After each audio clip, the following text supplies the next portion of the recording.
Welcome to the Rebel Rebel. It's a podcast for creative rebels and entrepreneurs. Thanks for listening.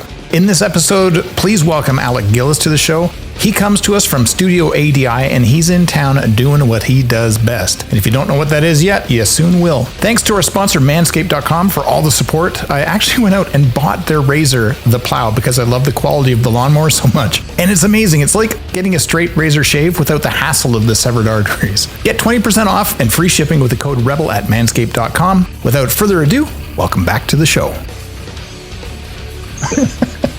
Welcome to the Rebel Rebel. I'm your host, Michael Dargy, and across the city from you, in a rare treat, is Mr. Alec Gillis. Alec, of course, is one of the founding, partners at Amalgamated Dynamics Inc. He's a special effects artist, wizard.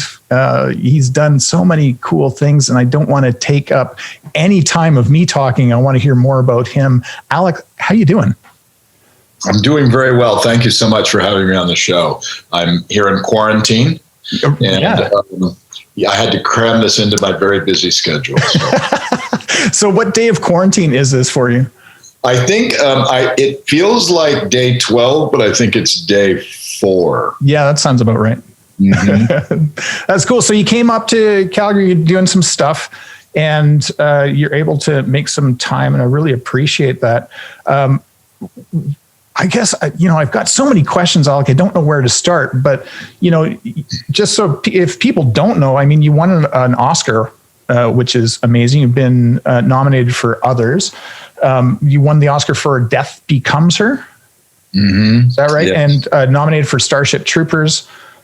You've been involved with the Alien franchise really since its inception, but Amalgamated, started sort of after it got started. That's right. And I did not work on the first Alien, but I did work on Aliens under Stan Winston. Right. And then Alien 3, by that point, Tom Woodruff and I had formed ADI, and we took over the franchise for Alien 3, 4, in the Alien versus Predator, both Alien versus Predator movies. Yeah. Lots of aliens. Yeah, so you're responsible for a lot of the nightmares that I had, which is awesome. Some of them your mother is responsible for, but I'll take credit for the others. Yeah, that's great. I remember I snuck into Aliens, or maybe it was Alien that I snuck into, because I'm a fairly old vintage. But yeah, certainly some of the most amazing creature effects I've ever seen. And you, correct me if I'm wrong, but also did Tremors. Yeah, that was our first film after we left Stan Winston's and formed ADI. Wow. And that was our connection to Tremors was Gail Ann Hurd, who had produced Aliens and The Terminator. And I had worked with her at Roger Corman's New World Studios back in 1980, 81. Amazing. So now that sort of we have the framework of what it is that you do, and right now, I'd like to, if we could, go back and maybe do a bit of time travel and talk about how you got here in the first place. And was it like a childhood trauma that caused this? What is it? In a way, I'm a big fan of parents that some parents just stumble upon it, and others, like myself, I curated my children's trauma so that it would end up in a good place, and it has. And I kind of felt like my father did that.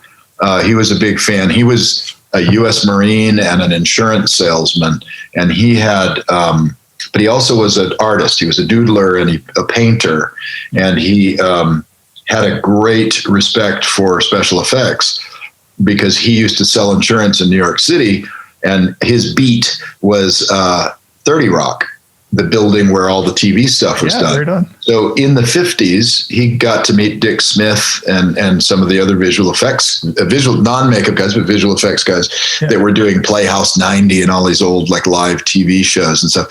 So he was in Dick Smith's little studio in 30 Rockefeller Center.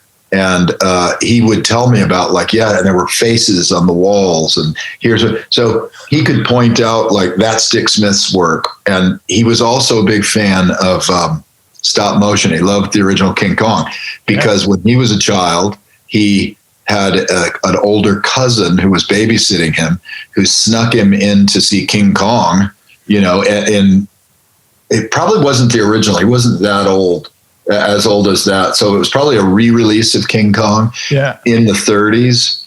Wow. And he was terrified. And he had nightmares, and his older cousin got in trouble and all that stuff. But so he was traumatized a little, and he lovingly passed that trauma on to me. And because I can remember there was a time when he would he would wake me up. You got to come see this. And it was the network debut, I think on CBS maybe, of Ray Harryhausen's Jason and the Argonauts. Yeah. So I was in my PJs rubbing my eyes because it was 9:00 or something.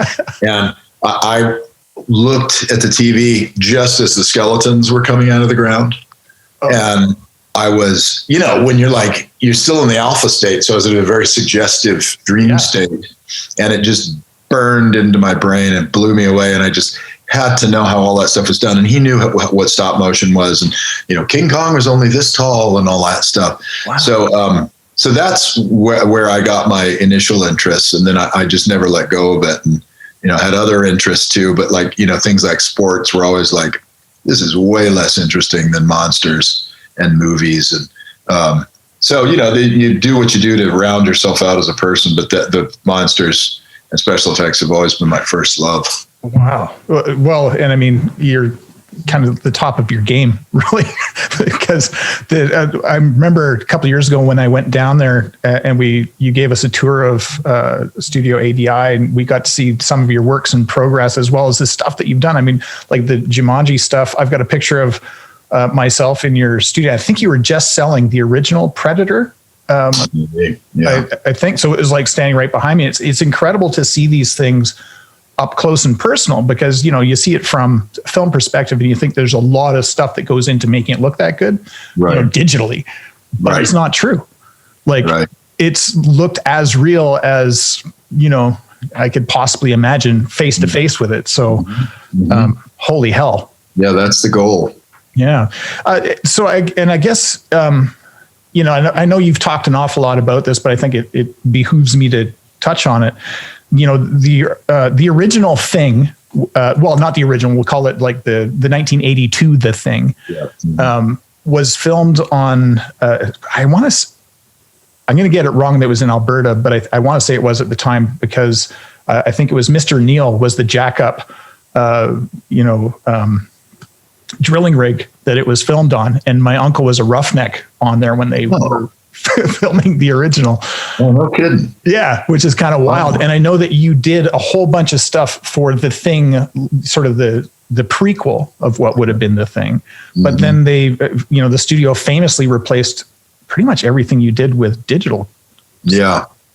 Yeah, there was really only one primarily practical scene, and that was creature after it comes out of the ice block and it's under the building, and it shoots tentacles out, digital tentacles.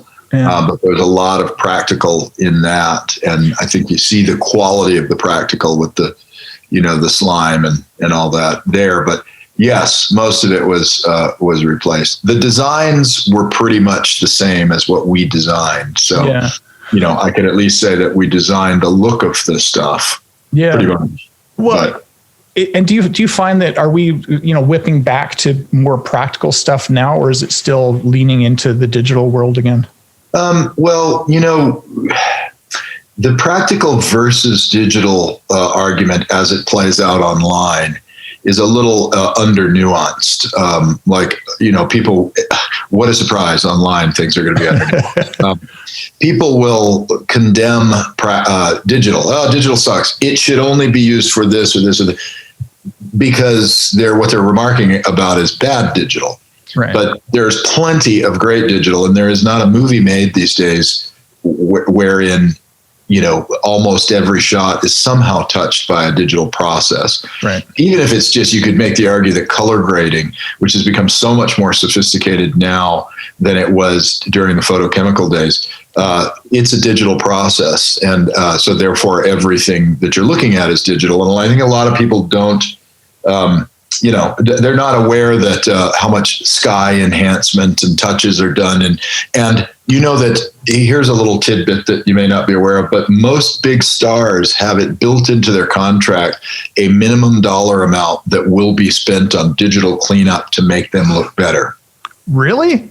Yeah. So you'll have, an actress who, for instance, looks pretty good, but is self-conscious about the veins on her hands, or her hands may look not the way she wants them to look. So there's a bunch of work that gets done. There's a company called Lola that really pioneered a lot of this kind of work, and now a lot of people are doing it. But that shows you how pervasive digital is. It's a phenomenal and powerful and wide-reaching tool. Right. Whereas my techniques of special makeup and creature effects is a narrow niche tool, and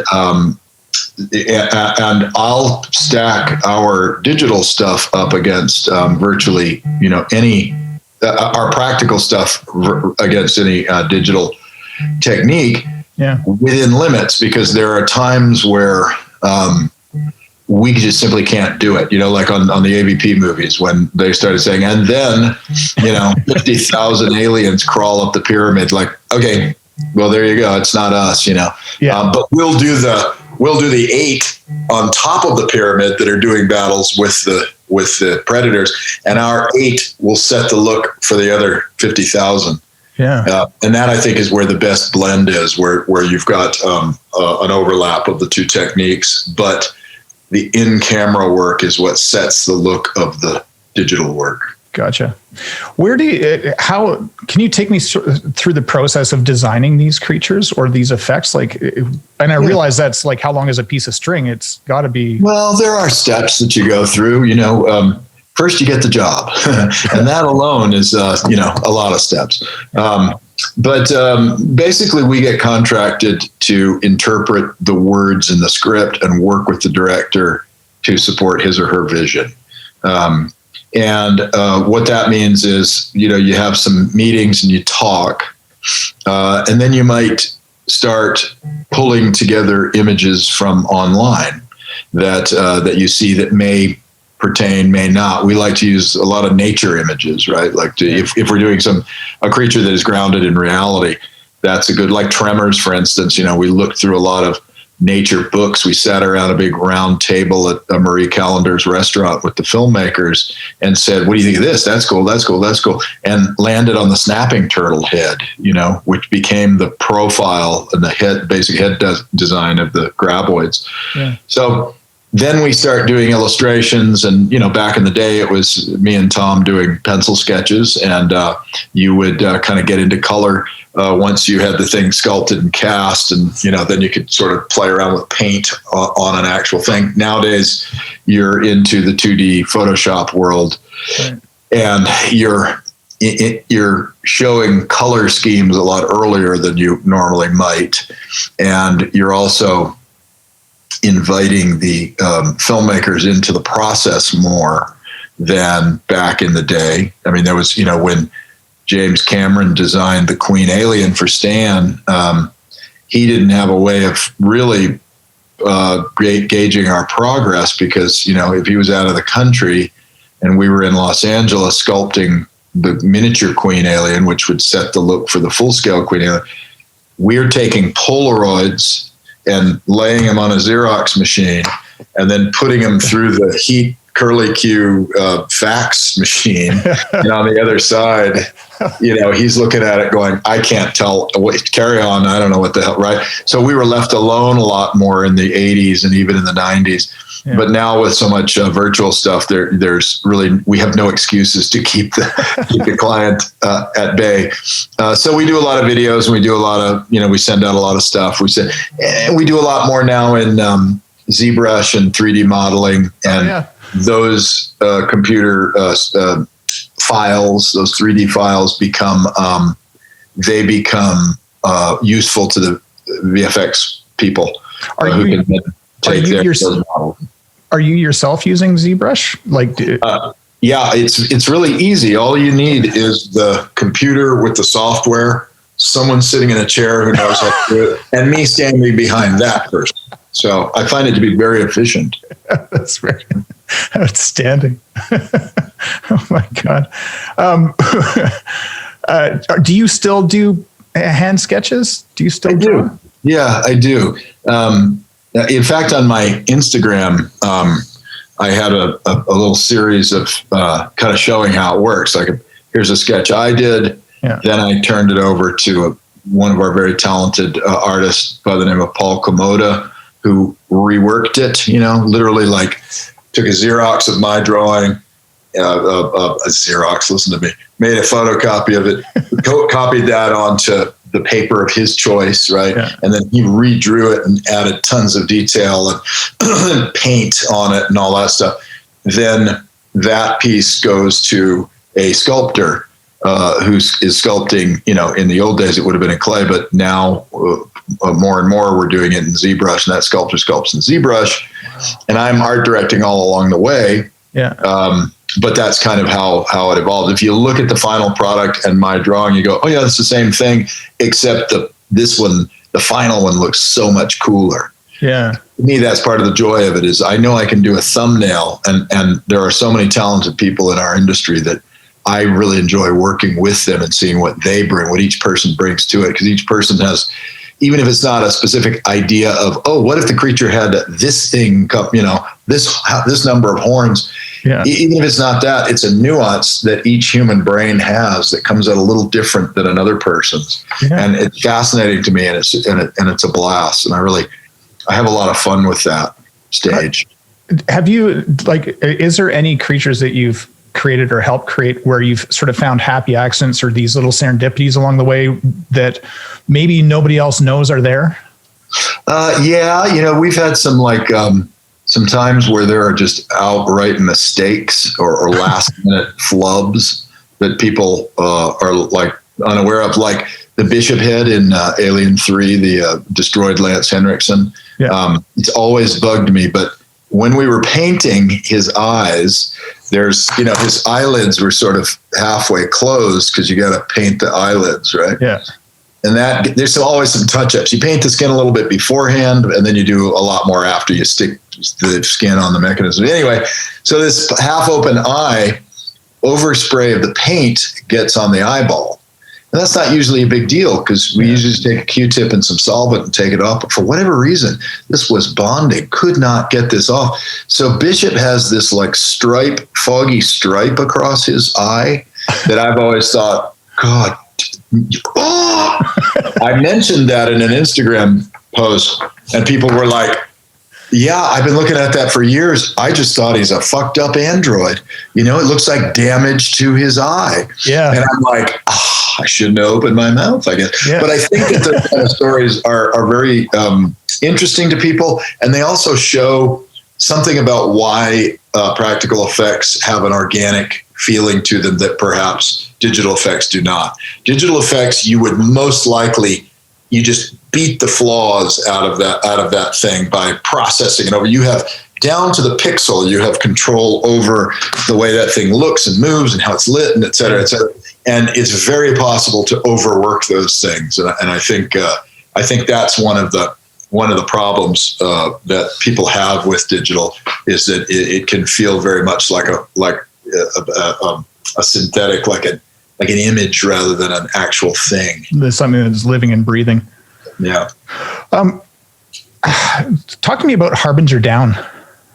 Oh yeah. Well, you mentioned the thing 2011 and how our work was cut. And by the way, that, there's always a silver lining or a way to make a wonderful thing happen out of something that feels like the worst possible thing. Yeah.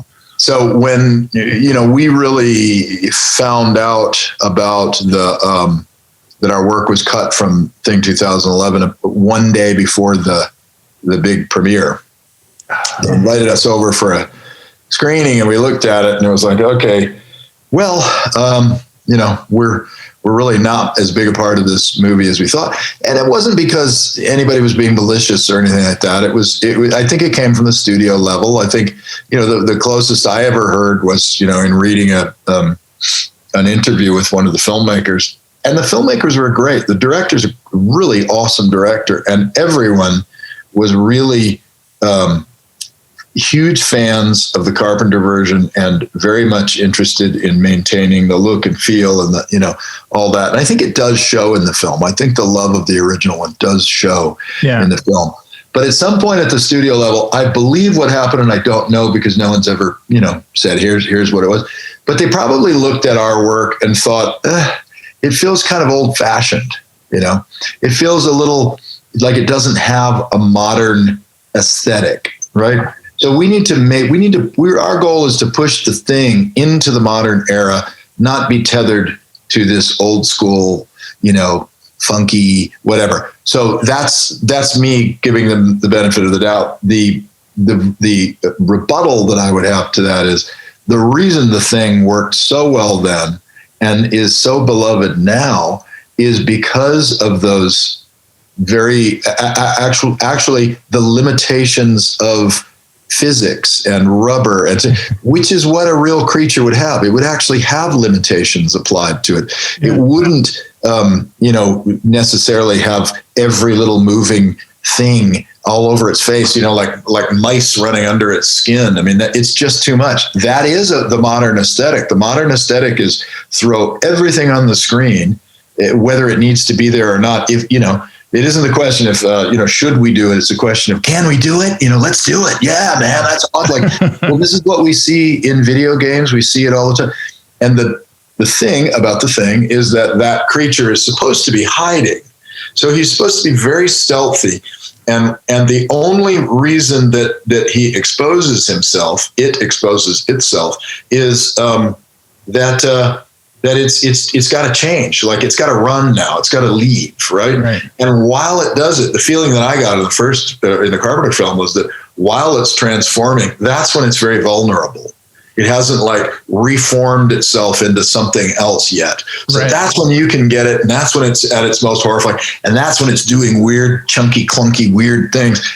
In the case of this movie, I think they started that way, but what they ended up with was, at every moment, this thing must be lethal. It must be, ready to kill you, and it sort of uses its transformation abilities as a fear tactic or a weapon, right? So like there's no reason for it to transform when Mary Elizabeth Winstead is looking for the keys or something, and behind her the woman starts transforming. There's really no reason for it to expose itself there. It's not being threatened. It's not, the jig is not up for it. It could just act like a human being. Or in the helicopter, it's getting away. So it wasn't really clear to me, why is he splitting apart and why does he crash the helicopter? The helicopter was having to come back or something. Yeah. Not a good enough reason for it to just go, no, that it's missing the point. And that's the kind of studio thinking. I can just hear it because I've been in these meetings. We want a creature that's proactive. It must be, I don't like this. A creature that hides, not very ass kicking, is it? All that kind of stuff oh boy, okay, well, you're missing nuance. I guess you're going to miss the nuance. Anyway, you asked me about Harbinger Down. That was a great segue.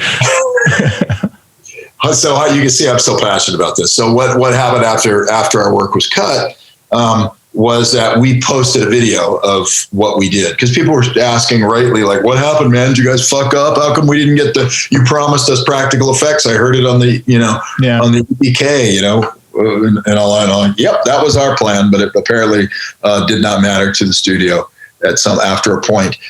So we posted this video of all the stuff that we did, and it got so much great response that literally 2011, Tom and I were going, maybe we should just hang it up. Rick Baker's work is getting replaced by digital stuff. Stan Winston's has been replaced. It's happening to the very best creature effects artists. Maybe our time is done. Yeah. We're wagon wheel makers or something. But then there was this outpouring of support, and people just loved it. The video made it onto some bloggers' top 10 best creature effects films of the decade. And he said, I know this isn't a film, it's just a 5-minute video, but the creature effects in this are so spectacular that I'm going to give this a ranking. Damn. Which was pretty cool, right? Yeah. So that's when I'm like, oh, and I started to think, okay, might the fans be interested in a movie that is made purely for them, that has practical effects, and that the promise to them finally is that nothing's going to be replaced. And even if it's like not that great, I'm not going to replace this. So I had this idea of like, initially I thought, well, maybe we make like an unofficial prequel to The Thing.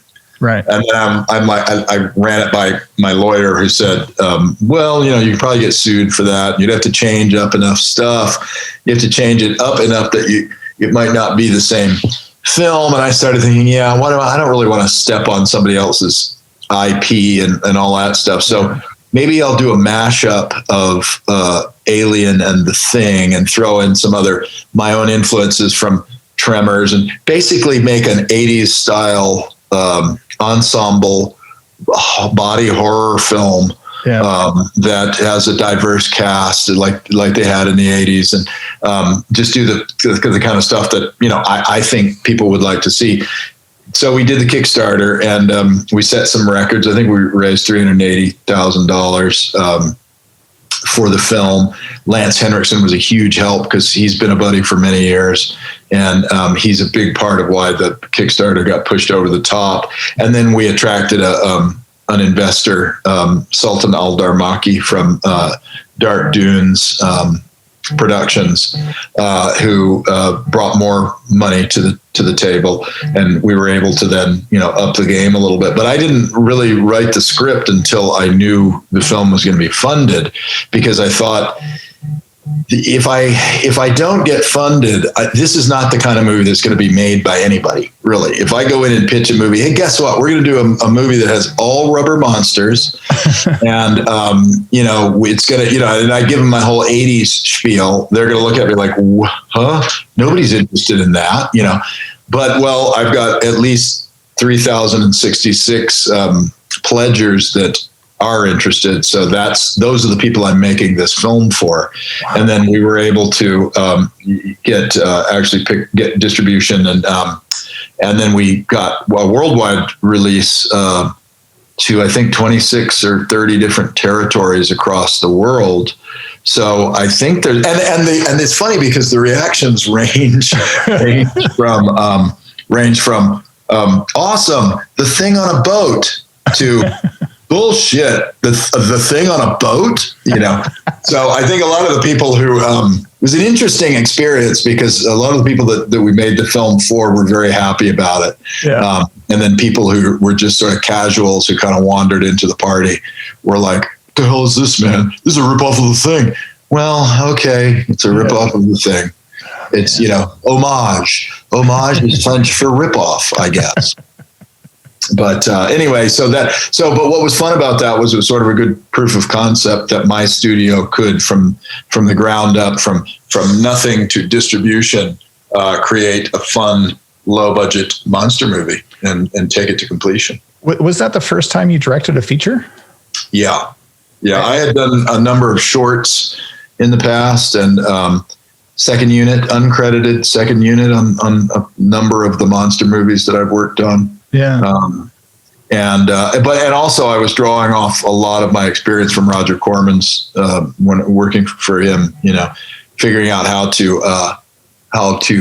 stretch the dollar, and be willing to make a movie, the wrong way in order to get it done. And, so, we shot in a warehouse in Chatsworth in the San Fernando Valley, and, made it look like it was the North Atlantic, and we had snow and wind and all that stuff. And granted, I was able to get a lot of support from people who were aware of it, either through the Kickstarter or from professionals who were like, this sounds like fun, Alec, we're behind you on that. There's a guy named Michael Lantieri who, if I could tell you a brief St. Michael story. Michael Lantieri is a practical effects guy, physical effects guy, wind, rain, explosions, all that, who did Jurassic Park and Back to the Future. We met him on Death Becomes Her.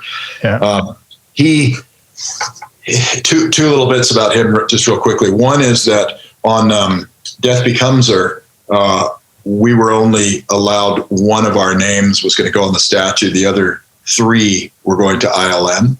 Oh. And the reason that we were even allowed on that was that Mike Lantieri stepped down. He was going to be on the ticket just because, he was dialed in, and that's kind of what you did. You put the practical effects guy and the visual effects guys in. He said, I'll step down off this ticket, but you've got to let one of those guys, those young guys, on in place instead of me. And they're like, okay. God. So he forced them into it because, at that back in those days, ILM would have taken all four. They did groundbreaking digital work, no doubt about it. But our work was there. Our work contributed. Our work was part of why the movie effects were so great.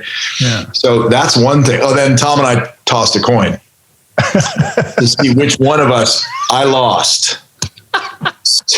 Yeah, I lost. Tom.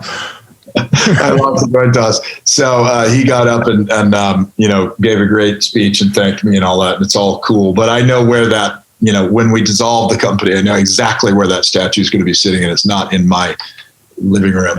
But anyway, that's Michael. He's already got saying to it in my book for that, because who gives up an Oscar? Yeah, outstanding. And it was a good lesson, and a good test of for Tom and I, our company, the relationship, or in the early days.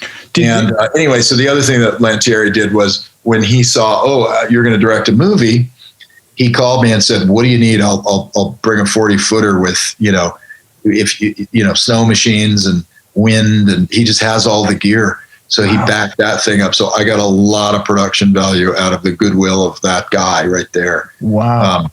So anyway, what am I rambling now? You'll have to bring me back on task. Not too many people can say they've got a Blizzard guy. Yeah, exactly. That's amazing.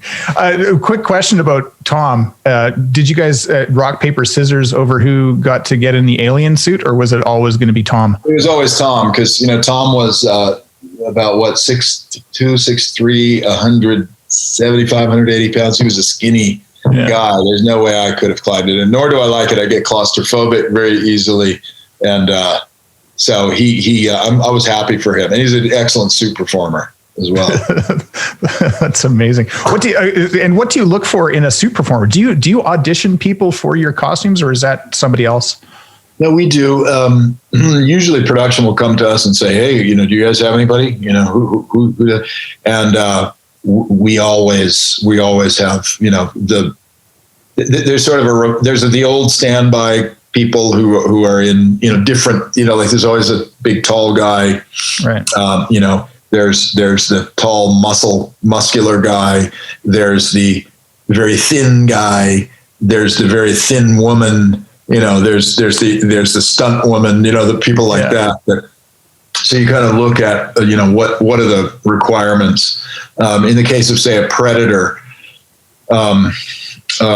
we'll look. The ideal body type for us is sort of the basketball player who is lean but athletic.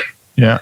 Because you don't just want a big chunky, like sometimes in production casts and they don't take our advice or they don't solicit our advice, a guy will show up and they're like, we figure you're making a big muscular creature. So here's a big muscular guy. And we're like, no, we do not want them. We'll put the muscles on him. We need flexibility, agility, right, athleticism, but like having narrower wrists, and narrower elbows, the joints are good because that's pleasing sculpturally. If you take a great big guy and then you throw a layer of rubber on him, he's the Stay Puft Marshmallow Man. You can't get sculptural nuance out of him that way.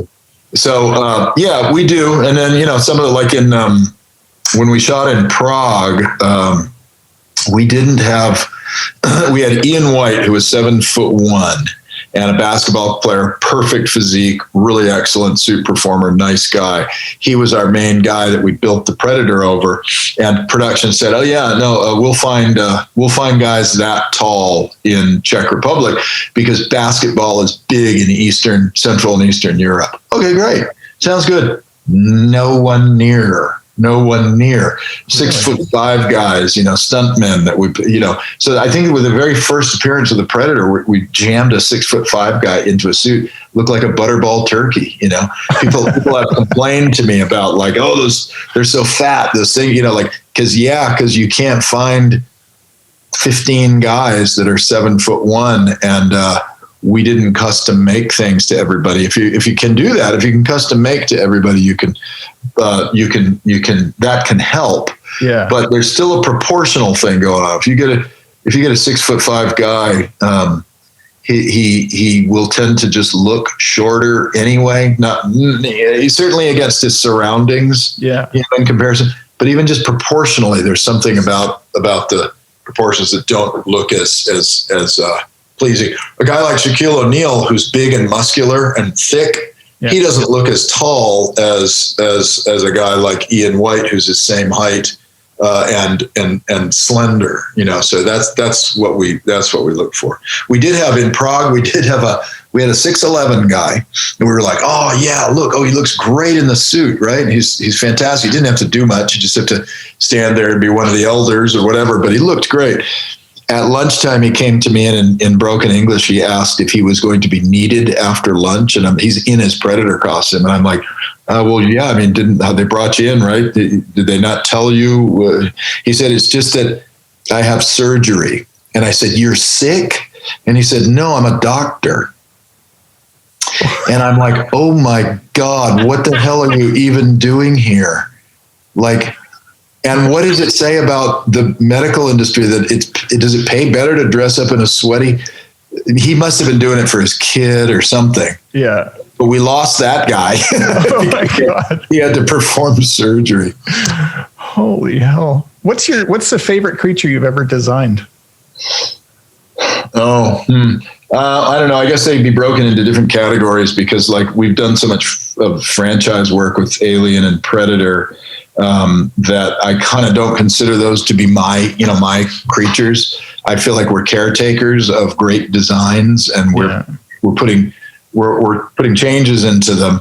But it's not, that's Giger's monster, and the Predator was Stan Winston's monster. Yeah. So I guess the opportunities that I really enjoyed a lot to put my own design sensibilities in were the Tremors worms and Pumpkinhead, for Stan Winston. Yeah. I designed and sculpted the head of that, and then that was a big team effort. But so I do feel like I haven't gotten to do as much of my own pure design as I want to. I'd still like to do that. I'd still like to do stuff that I can just say that's mine. Yeah. And I didn't inherit it from somebody else. So. Well, and that's a great opportunity to jump to my next question, which is sort of what's coming up next for you. Well, we had a real lull. 2017 was a big year. We had 5 different movies. Pennywise from It. Yeah. We did that makeup, which again, that one was designed by the director. Andy Muschietti. He sent us a sketch, and it had the Salvador Dali smile, and it had the big head. Okay, we'll just transpose that onto a life cast of Bill Skarsgård, which is design. Yeah. But it's not from the ground up. Yeah. Anyway, we had 2017 was a big year, and then we went into a lull, and then COVID happened. But we've been working on some smaller projects. There's a big project that we're doing right now that I'm not being forbidden to talk about, but we're kind of choosing not to. Deal. Yeah, and we'll let production make announcements when they want to, rather than us running straight to social media. But it's a very nice one. And it's a good one that we're very proud of and excited about. And And we have a few other things in line. I can't tell you. Basically, I'm not going to tell you. There's your answer. This stuff is happening. So so let me couch it this way. So you did Harbinger Down, which was an original, which, is just to recap this, you got the funding and you got the support before you even wrote a script, which is, from my perspective, somewhat unheard of. Do you have another Harbinger-esque project that you want to do that maybe has got Alec all over it? I do, in fact. I have a bunch of scripts that I've developed that I love and think they're really good. I opted not to go to Kickstarter with them. I opted for Harbinger instead because I thought that answers what I'm hearing from the fans. Yeah. As opposed to, hey, everybody, I want to direct a movie. I felt like this was, hey, everybody, help us save practical effects. Yeah. And people really stepped up, and I appreciate that. But I do have a number of scripts. They range from straight horror to straight sci-fi action to comedy, horror comedy, in the sort of like Tremors tone, that sort of thing. Yeah. So I've got a number of scripts that I think what I probably need to do is focus on them, as opposed to like this career that I've had that allows me to talk to you, and is appreciated by so many people. It has been, the main thrust of my life, right? Of my life's work. And so that sort of precludes, I think a lot of times, you have to sacrifice so much to get a film off the ground. And in a way, being, in Hollywood, it's funny, if you excel in one area, they assume that that's the totality of what you do. When in reality, most creative people I know do a wide variety of things. They're graphic artists, they're actors, they're singers, they're musicians, and they all, people go like, wow, it's amazing. You do so many things. And I'm like, that's kind of what creative people do. They find ways to create. Kind of polymaths. And to that point, you've got, tell me about this book, The Mission of Discovery. Oh yeah. And where that's at.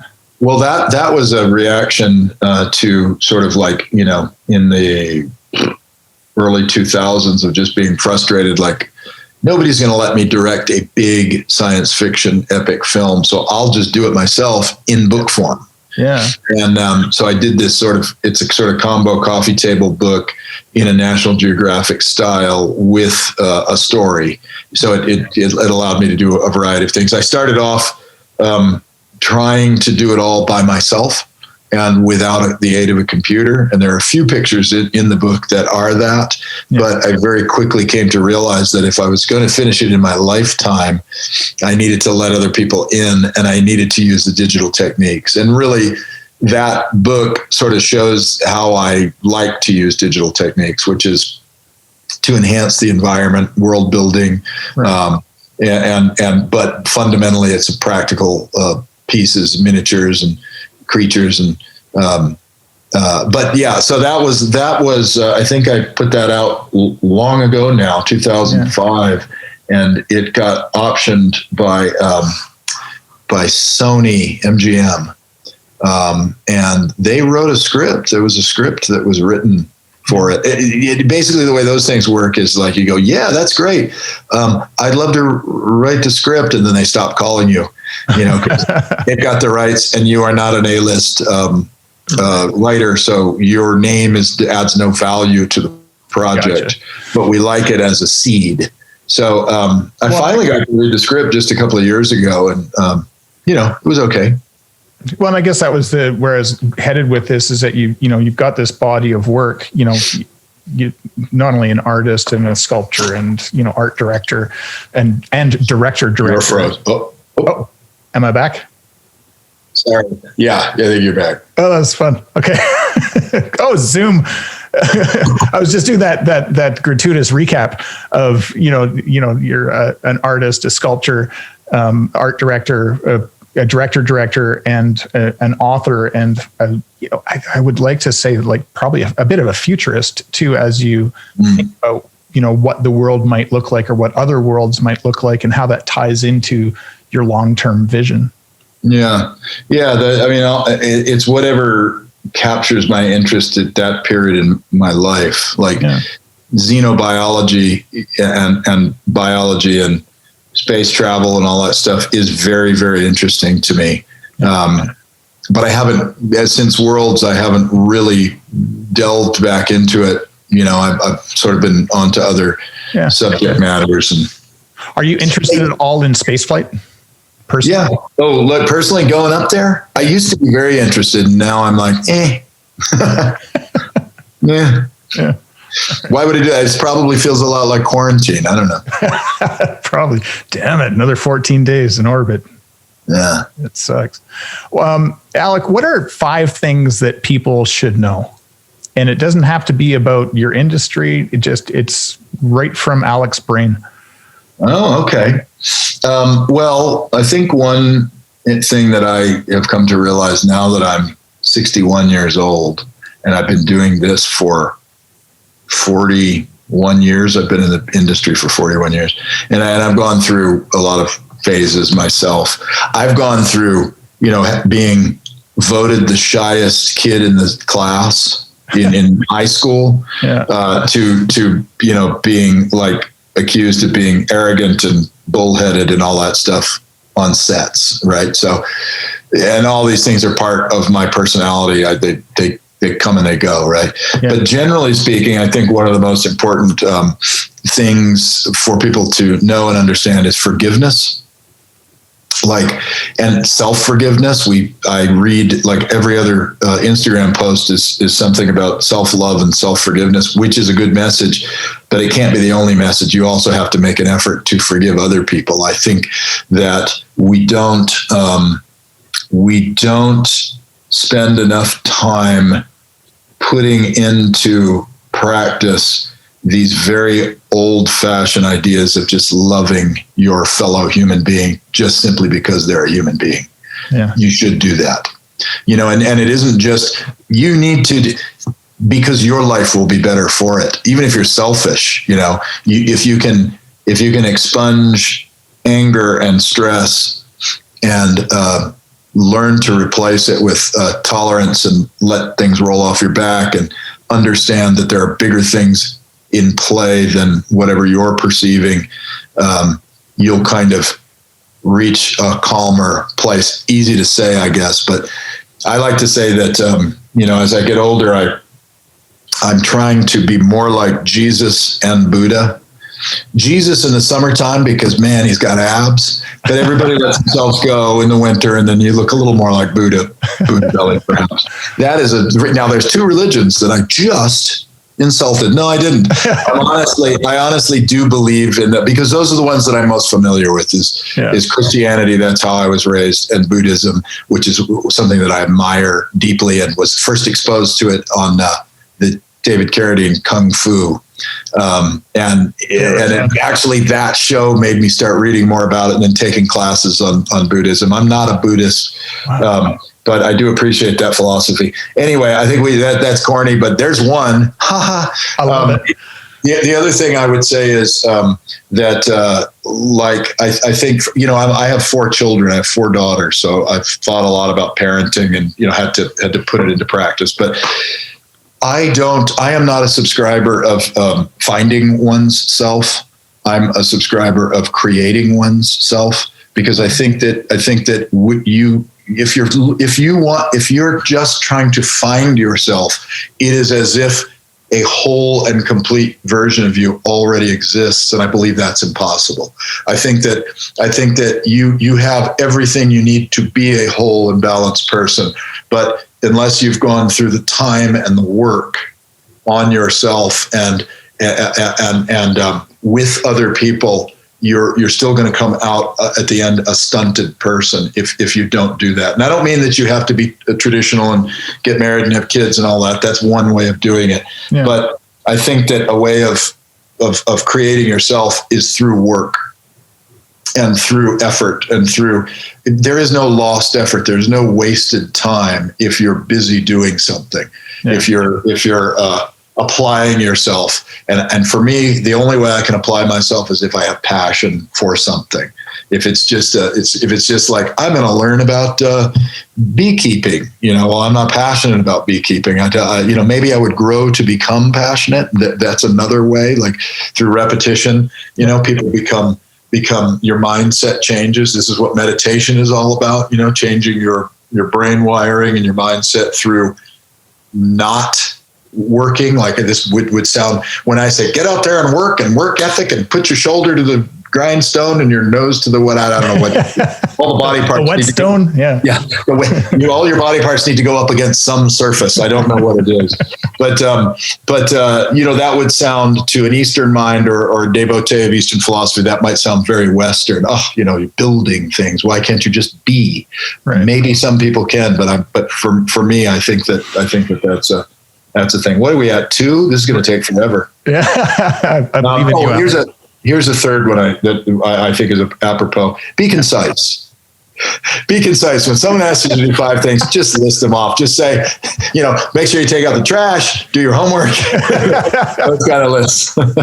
Check. All right. That's 3. You got 2 more. 2 more. Let me see. What would I say? So much is in that first one, forgiveness and love. Yeah, it is. That was huge. That is almost the all-consuming. I also think that this is all getting back to the first one, but we live in divisive times and people are very passionate about things, and we are manipulated by the media. We're manipulated by political parties. We're manipulated by our own egos. We are pushed and pulled internally and externally in all directions. So if you can treat life like a cocktail party, like I wouldn't walk into a cocktail party and start fights immediately, right? Start arguing with people and dumping my opinions out. It would ruin the cocktail party, right? So now, granted, this sounds like a position of privilege, right? Like, well, life is not a cocktail party. Life is a battle where these people are trying to kill those people, and that is a way of looking at it. That does happen. For me, I'm trying to move through life. If someone wants to look at me as like a role model and say, you've had an exemplary career and you've done very well, tell us about that. What are the things? How did you do it? I will happily talk about that. But if someone says to me, give me your views on this or that activist position, and if I don't like your views, I'm going to slander you and et cetera, then I'm not going to talk to that person. I would much rather people come to me. This again is the Jesus Buddha thing. If people want to come, not that I am Jesus or Buddha, because I don't have the abs. It's all about the abs. And I don't have the enlightenment of a Buddha. But if people want to ask me or one-on-one have a conversation about something, I'll be happy to. But even within that, I'm going to treat it like it's a cocktail party, because everybody deserves to have an opinion and deserves to have a differing opinion from anyone else, and they're just opinions. Yeah. So I don't know. That's my can't we all just get along speech, I guess. Yeah.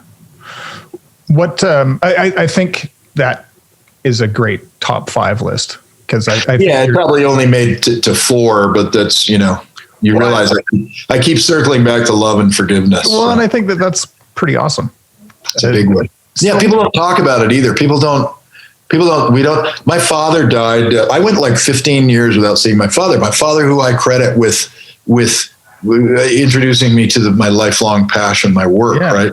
I went about 15 years without seeing him or talking to him, and carrying a lot of negativity that he earned, yeah. and that my mother put on him. You kind of pick sides, when you're a kid and your parents split up. And I decided at some point in my life I wasn't going to do that anymore, and I wasn't going to just not tell people that I love them. Yeah. And I'm going to try to extend. And there's different kinds of love. Obviously, I'm not going to walk up and to an employee and that would be weird and inappropriate. Yeah. But I will express my appreciation and through joy, and I'll try to hang on to that. And I'm going into a shoot situation soon, and that's where these things are tested. It's easy to love people that you love. Yeah. It's easy to love people that you agree with and are comfortable with. It's when someone's in your face being very aggressive, how do you find a way to love that person? That's where you need the Buddha abs. That's right. You need those Buddha abs. Yeah. Well, so apropos of nothing, there's a friend of mine here in Calgary who's does special effects makeup. She's absolutely brilliant. Her name is Kyra McPherson. And,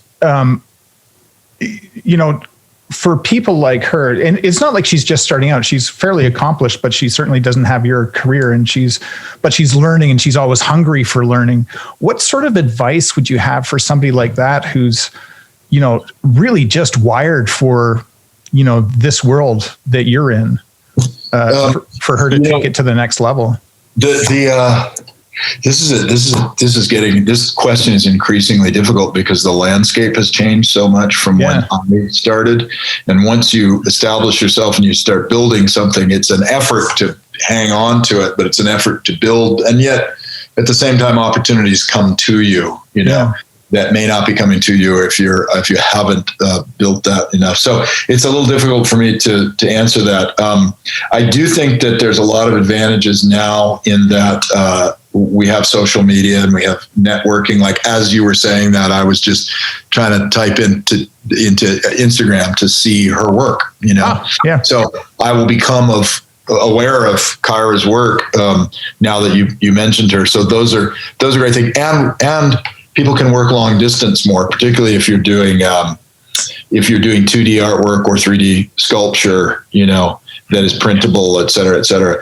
So those are nice things. The downside of what's going on today is that we've got, I guess another upside is there's a lot more content being made, and it's being made all over the world. It isn't just Hollywood. It's not like you just have to go to Hollywood in fact, rarely are movies even shot in Hollywood anymore. That's why I'm here, and there really does. And there's great stuff being done all over the globe, which is really exciting. So you can become a filmmaker. You can become an international artist through social media.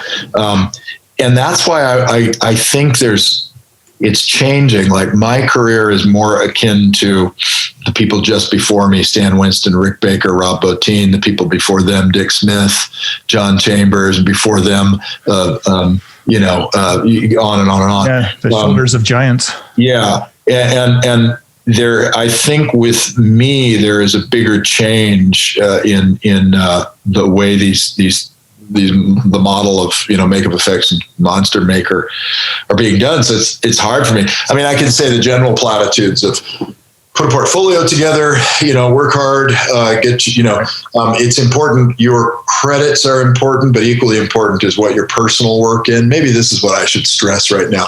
Yeah. I am much more interested in people's personal works than what they've done professionally. Now it's good to know that a person can deliver professionally, and that they can work in that system and turn out good work. But it's a lot more interesting to me to see what kind of sculptures or makeups people are doing on their own time, their kitchen table work. Right. Yeah, and that's another thing. Like for young people, haunted houses have become huge, and they have. There's money to be made, on them, and I don't know how much they pay, but it's a place to get experience. Yeah, sure. What? Just to I know we're running up against time here, and I could honestly talk with you all day about this stuff. What's the one thing that you do just for you? Well, I try to stay fit. I try to get to the gym. I try to, stay moving and all that kind of stuff. I'm not trying to stay forever young, but I'm trying to keep this body together for as long as I can so that I have a quality of life. As an artist, oftentimes we don't do that. We don't treat ourselves well. We don't eat properly. We don't sleep properly. We don't give a crap about, the fumes we're breathing and all that kind of stuff. And I did do that a lot in my youth. Yeah. But I'm trying to be a little bit more mindful of that, now that things are starting to go wrong on me. Bad lower back, stuff like that. Yeah, I feel every year when I wake up for at least a half an hour. It's great. Yeah, reminding you. Just a reminder of all the fun times you've had. Yeah, 100%. Ruining your body. Alec, this has been an absolute privilege. Thank you so much for sharing so much with us. Well, it ended on a downer. A little bit of breakdown of human mortality. It was so poignant. Let's bring it back up. Yeah, let's do that. We did also say we got to love each other. You got to pursue your passions. You got to have fun. You got to be sensible too. That would be a number 5. Make sure that you're not dying for your art. I think that's a myth. Yeah. That's a myth that casuals and art teachers promote, that people who the Van Goghs, you have to have some level of mental illness or you have to deprive yourself and you have to starve and you have to push people out of your life because you're an artist. You don't have to do that. You don't have to do that. Stan Winston taught me that. I was a little bit on that mindset, and you can have nice things. You can surround yourself with people that you love. You can create your own family, however that is. That's a good note to end on, isn't it? That's how we end the show. Good. Thanks, Alec. Thank you very much.